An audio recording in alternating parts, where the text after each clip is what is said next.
Ambition biology academy, medical करिअरसाठी महत्त्वाकांक्षी.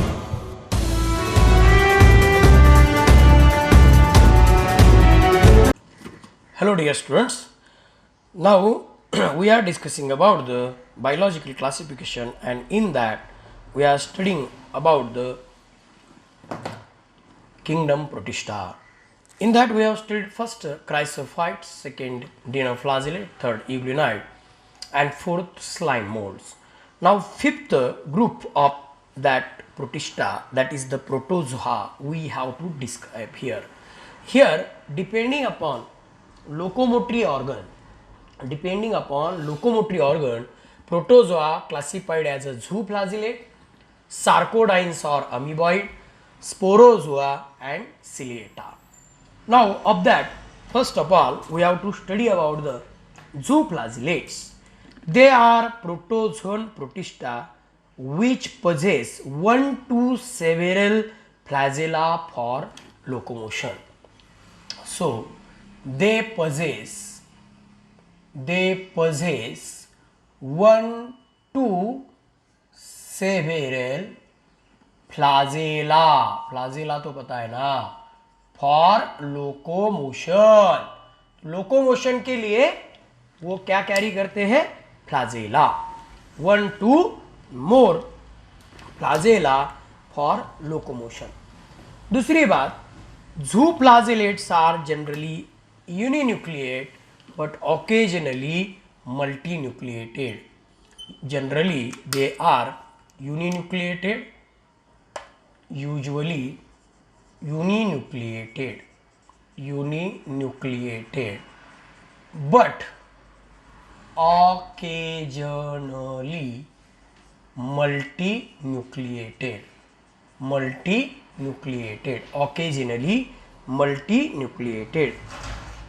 Body is covered by pellicle and cyst formation is also present. Pellicle is present. अभी pellicle तो आपको पता है, cell wall के बजाय पेलिकल प्रेजेंट होता है. Cyst formation is also present, मतलब यंगर जो है जिससे नए ऑर्गेनिज्म की, नई लाइफ की शुरुआत हो सकती है, ऐसे सिस्ट. अभी एग्जाम्पल ट्राइकोनिम्फा, बहुत इंपॉर्टेंट है कि इस एंजाइम की हम तैयारी करें. ट्राइकोनिम्फा बहुत इंपॉर्टेंट है. ट्राइकोनिम्फा. दूसरा है लोफोमोनस.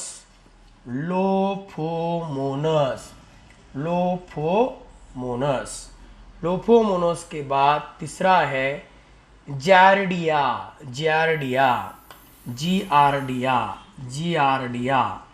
लोफोमोनस, Giardia. Then Trypanosoma, Giardia, Trypanosoma. Then Leishmania, LEISHMANIA, Leishmania. Then trichomonas,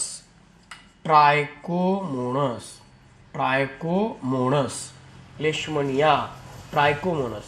Trichonympha और Lophomonas are cellulose digesting symbiont in the body of termite. बहुत इंपॉर्टेंट है. देखो क्या दिया हुआ है, Lophomonas and Trichonympha. Lophomonas and Trichonympha are symbiont है. कैसे सिम्बायंट है, आर सिम्बायंट इन. सिम्बायंट मतलब क्या, जब दोनों ऑर्गेनिज्म एक साथ साहचर्य की भावना से रहते हैं तो उसे सिम्बायंट ऐसा कहते हैं. टर्माइट मालूम है आपको, ये एक इन्सेक्ट है. वाळवीची कीड लागली असं आपण म्हणतो. आपलं जे फर्निचर असतं, वूड असतं, त्याच्यामध्ये असतात. तर Trichonympha and Lophomonas are cellulose digesting symbiont in the body of termites. Symbiont in the body of termite. लेकिन हा जो सिम्बायोसिस है त्यांच्यामध्ये कोणती प्रवृत्ती आहे? Cellulose digesting. आता पहा, सेल्युलोज डायजेस्टिंग प्रवृत्ती आहे. सेल्युलोज ते खातात. सेल्युलोज खात असल्यामुळे, सेल्युलोज डायजेस्टिंग त्यांची प्रवृत्ती असल्यामुळे त्यांना त्या ठिकाणी टर्माइटला त्याचा फायदा होतो. टर्माइट काय करते? लाकूड खाते. वूड फर्निचरमध्ये, ती वुडन फर्निचरमध्ये पॅरासाईट म्हणून राहते. तिथे लाकूड ती खाते, वाळवी लागली आपण म्हणतो. पण या टर्माइटमध्ये सेल्युलोज डायजेस्ट करण्याचे एन्झाईम नसतात. मग लाकडामध्ये तर सेल्युलोज असतो, बरोबर की नाही? कारण ते प्लांट आहे, सेलवाल आहे, सेल्युलोज आहे. मग या सेल्युलोजला खाल्ल्यानंतर वाळवीला त्याच्यापासून न्यूट्रिएंट कसे मिळतात? तर वाळवीच्या पोटामध्ये ट्रायकोनिम्फा आणि लोफोमोनस असे कोण असतात? झूफ्लॅजिलेट असतात. त्यांच्यामध्ये फ्लॅजिलेट आहे. आणि मग ते त्या ठिकाणी सेल्युलोजचं डायजेशन करतात. आणि सेल्युलोजचं डायजेशन केल्यानंतर जे पाचक रस तयार होतील ते त्या टर्माइटला मिळतात. आता हेच पॉईंट आपण 12वी मध्ये ज्यावेळी एन्व्हायरमेंटल सायन्स स्टडी करूया तेव्हा सुद्धा आपल्याला हे स्टडी करायचं असतं. तर अशा प्रकारे बायोलॉजीचं नॉलेज वाढवता येतं बघा. तर सेल्युलोज डायजेस्टिंग अशा प्रकारचे ट्रायकोनिम्फा अँड लोफोमोनस आर सेल्युलोज डायजेस्टिंग सिम्बायंट ते आहेत. आता सेकेंड पार्ट अपन पाऊया. तर हे सगळं that is all about the zooflagellate. देखो हमने क्या बताया कि they possess 1 to several. They possess 1 to several क्या है? फ्लाजेला. कि फ्लाजेला जो है एक हो सकता है या ज्यादा हो सकते हैं. यूनिन्यूक्लिएटेड है यूजुअली, लेकिन कभी कभी ऑकेजनली एक साथ आने के बाद मल्टी न्यूक्लिएटेड दिखा है. कवर किसका है? पेलिकल का है. और सिस्ट फॉर्मेशन भी उनमें होता है. ट्राइकोनिम्फा, लोपोमोनस, जार्डिया, ट्रिप्यानोसोमा, लेशमानिया, ट्राइकोमोनस, ये एग्जाम्पल है. उसमें से हमने बताया लेशमानिया डोनोवानी का एग्जाम्पल अभी दिया नहीं है, मैं आपको बताऊंगा. लेशमानिया डोनोवानी जो है, ये लेशमानिया डोनोवानी ऐसा प्रोटोजुआ है कि ये सैंड फ्लाई जो है उसके बॉडी में रहता है.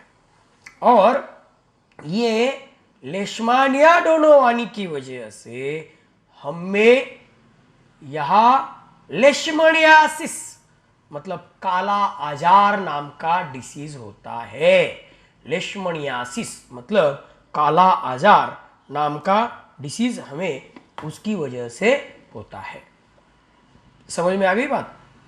तो इस तरह से यहाँ हम जब अलग प्रकार के माइक्रो ऑर्गेनिज्म के बारे में बात करेंगे तो ये प्रोटोजोन है.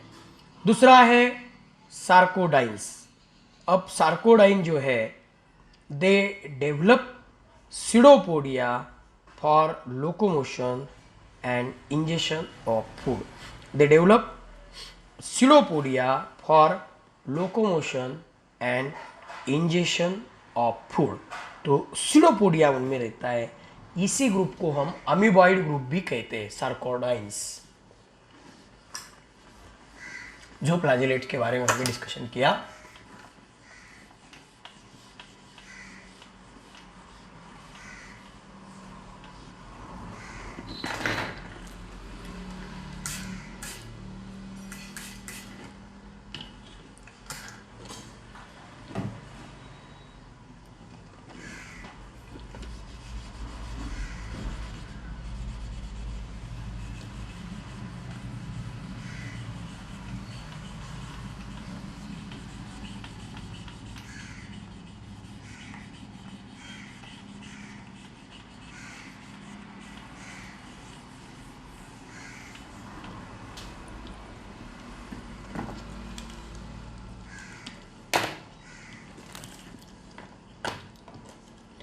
देखो सार्कोडाइन या amoeboid they develop pseudopodia for locomotion and ingestion of food.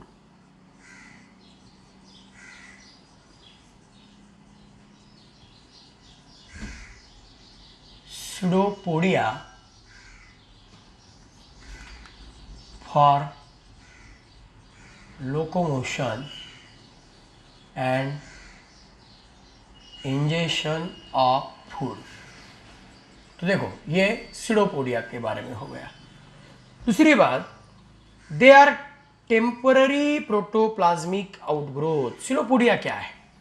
तो pseudopodia are temporary outgrowth. Temporary pseudopodia are temporary protoplasmic, protoplasm से बाहर आए हुए, मतलब सेल से बाहर आए हुए, आउटग्रोथ, बाहर आए हुए आउटग्रोथ है। ओके, उसके बाद they are uninucleate, occasionally multinucleate. Uninucleated, occasionally multinucleated, occasionally multinucleated, occasionally multinucleated, uninucleated, occasionally multinucleated। Then दूसरा पॉइंट है कि the body is without periplast with a covering of only plasmalemma और have cell.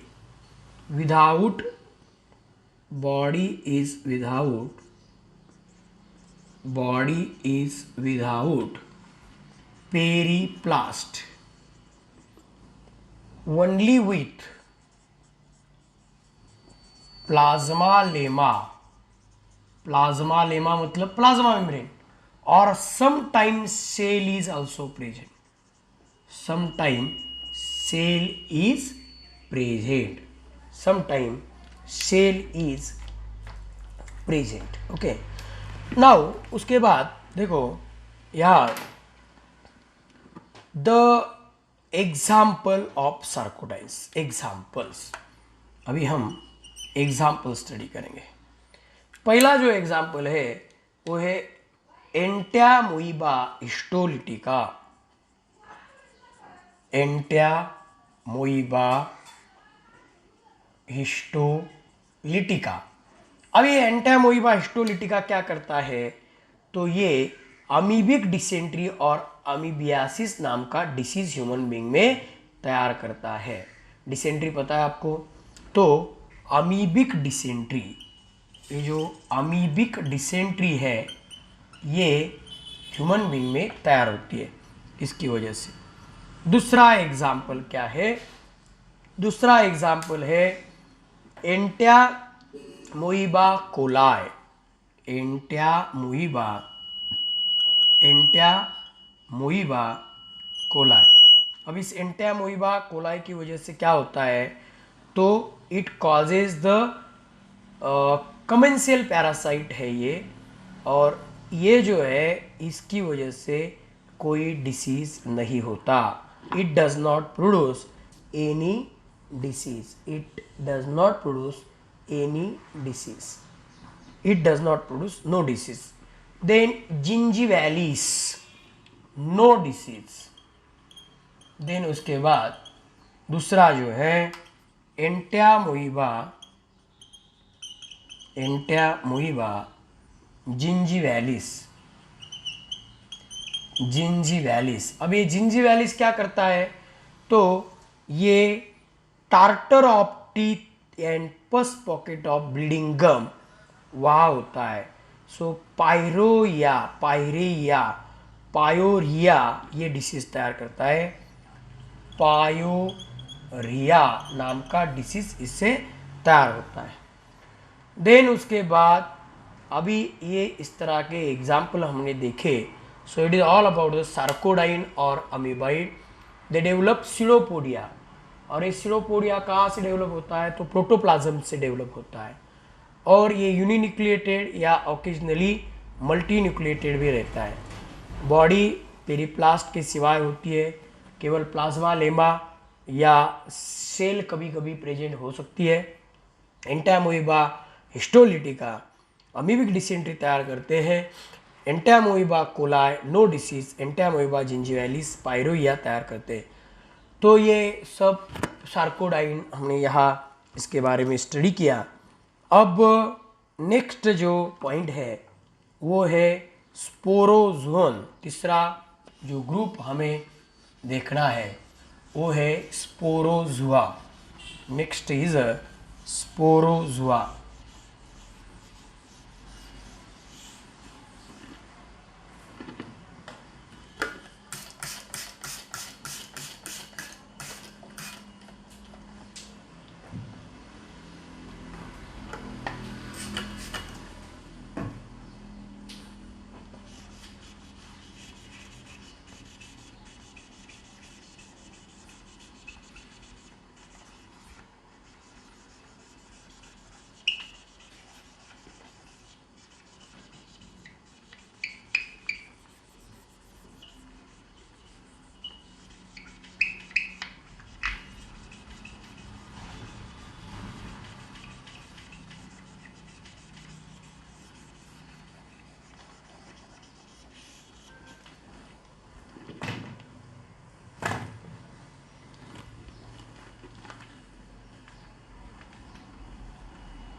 So next is a sporozoa.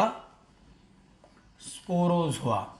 अब ये जो sporozoa है ये sporozoa actually parasitic mode of life है इनका। इन्हें एंडो पैरासाइट ऐसा कहा जाता है। दे आर एंडो पैरासाइट, मतलब वो बॉडी के अंदर रहते हैं। They are endoparasites. Endoparasites, okay, they are endoparasites. Then दूसरी बात ये है कि ये लोकोमोटरी ऑर्गन उनमें सिलिया, फ्लैजिला, स्यूडोपोडिया एब्सेंट रहते हैं। Locomotory organs are absent. Locomotory organs are absent. उनमें लोकोमोटरी ऑर्गन एब्सेंट होते हैं। दूसरी बात, ये जो स्पोरोजोन है तो उनकी बॉडी के ऊपर इलास्टिक पेलिकल और क्यूटिकल होता है। बॉडी इज कवर्ड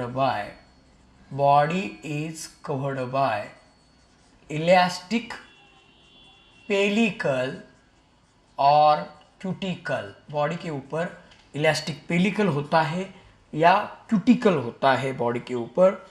दूसरी बात यह है कि यहाँ एक न्यूक्लियस है और contractile vacuoles are absent. Having single nucleus present है, contractile vacuoles are absent. Contractile vacuoles are absent. Contractile vacuoles absent रहते हैं, वो प्रेजेंट नहीं रहते। देन उसके बाद they some time form amoeba like stages. अभी example, plasmodium vivax which form benign tertian fever. Example, plasmodium vivax. ये P capital है, आपको सबको पता है कि ये मलेरिया तैयार करता है, तो इससे कहते हैं उस मलेरिया को बिनाइन टर्शियन मलेरिया। ओके, ये मलेरिया तैयार करते हैं। इन शॉर्ट मलेरिया याद रखो सिर्फ। उसके बाद plasmodium falciparum causes malignant tertian fever या सेरेब्रल मलेरिया। बहुत डेंजरस ये मलेरिया रहता है। तो नेक्स्ट जो पॉइंट है वो है tertian malaria. Plasmodium falciparum causes the malignant tertian Plasmodium falciparum. This Plasmodium falciparum, it causes the tertian malaria, malignant tertian malaria. It causes malignant tertian malaria. Malaria, okay, malignant tertian malaria और cerebral malaria और pernicious malaria. Cerebral malaria,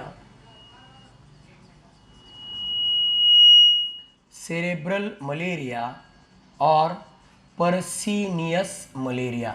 आप सिर्फ याद रखिए कि ये dangerous malaria तैयार करता है कौन सा, प्लाज्मोडियम फैल्सीपेरम। और इसी को ब्लैक वाटर फीवर, ऐसा बहुत डिटेलिंग हुआ ये, जितना हो सके उतना याद रखो, समझे क्या। ब्लैक वाटर फीवर और black water fever, it is also called as black water fever. तो इस तरह से अब इसके बाद तीसरा एग्जाम्पल है Plasmodium oval, it also causes benign tertian fever. Plasmodium oval, Plasmodium oval ये क्या कॉज करता है, तो ये भी बिनाइन टर्शियन फीवर तैयार करता है। तो एंडोपैरासाइट है, locomotory organs are absent, body is covered by elastic pellicle और क्यूटिकल, देन कॉन्ट्रैक्टाइल वैक्यूल्स यहाँ एब्सेंट है। Plasmodium vivax benign tertian fever malaria तैयार करते हैं। Plasmodium falciparum malignant tertian malaria तैयार करते हैं। सेरेब्रल मलेरिया और पर्सिनियस मलेरिया और ब्लैक वाटर मलेरिया। तो ये एंडोपैरासाइट है, इनमें लोकोमोटरी ऑर्गन्स एब्सेंट रहते हैं। अब इसके बाद लास्ट वाला और वो है सिलियाटा।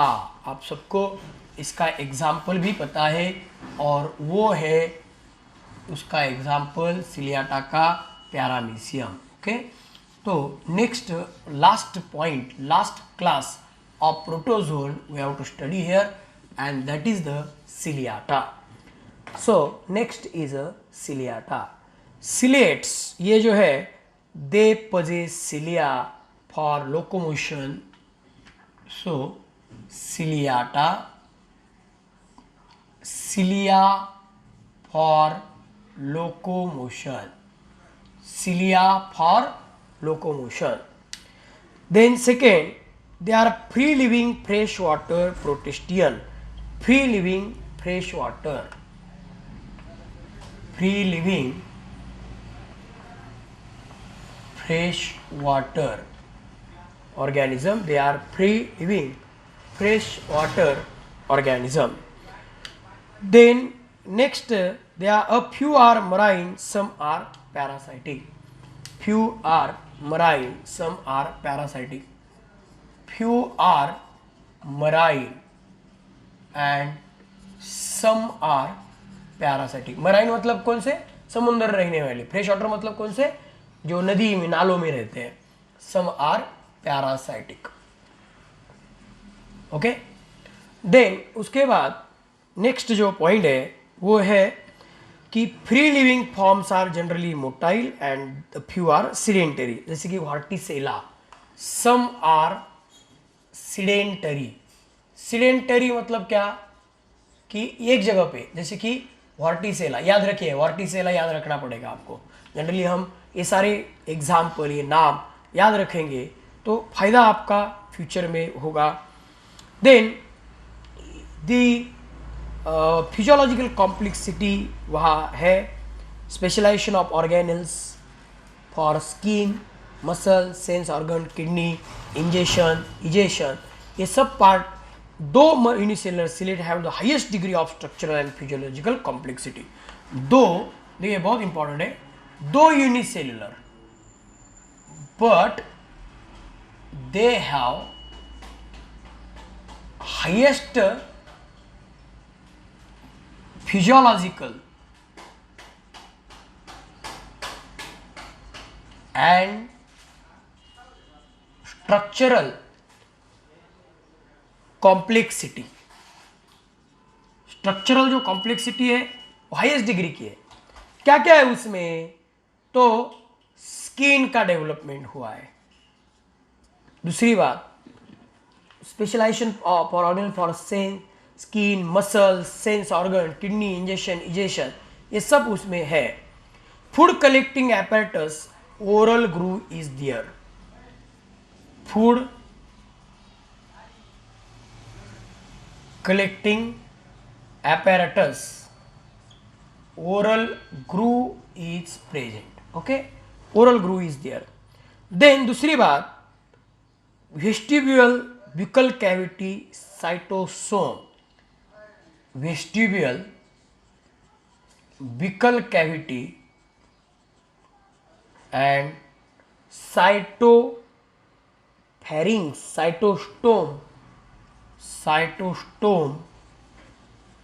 cytopharynx are present. Cytopharynx are also present. Two types of nuclei are present, and like the anus, cytopis or cytoproct is also present. Like anus, for ejection, cytoproct is present. Cytoproct is also present. Then दो प्रकार के nucleus है, एक macro nucleus, large nucleus जो है macro या mega nucleus है, और स्मॉल जो है वो माइक्रो न्यूक्लियस भी यहाँ प्रेजेंट रहता है. देन उसके बाद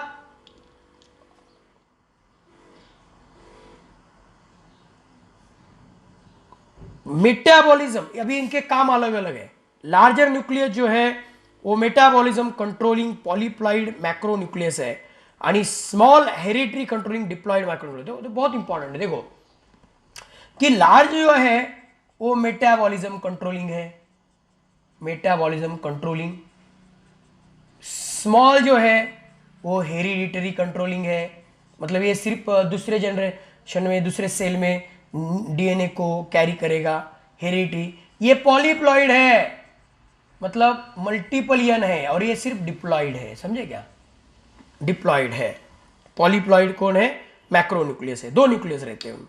then asexual reproduction by binary fission, asexual reproduction by binary fission, और दूसरी बात मल्टीपल फिजन भी उसमें होता है असेक्सुअल रिप्रोडक्शन में.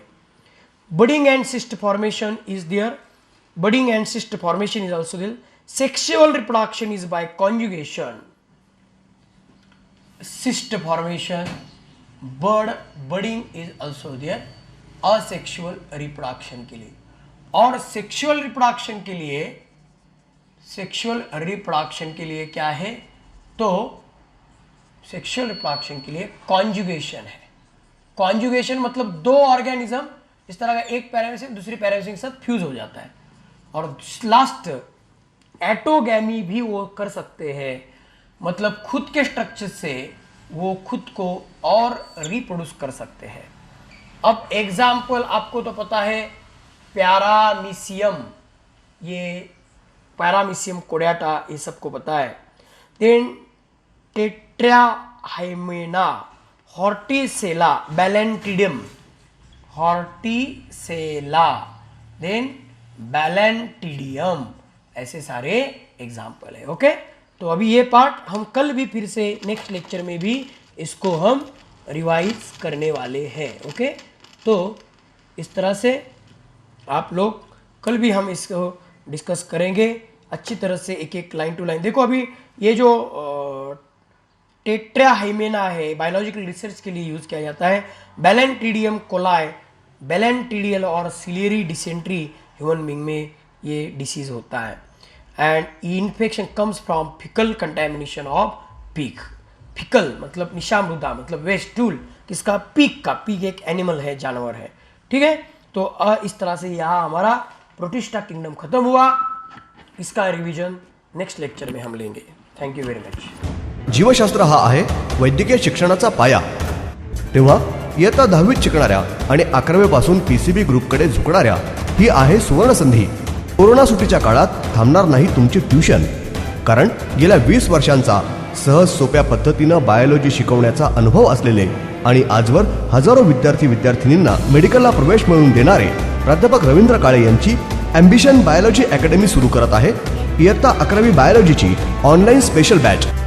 तेव्हा अगोदर या नंबरवर फोन करा. ऑनलाईन क्लासेस सुरू होतील दिनांक 11 मे 2020 पासून. ॲम्बिशन बायोलॉजी अकॅडमी, मेडिकल करिअरसाठी महत्त्वाकांक्षी.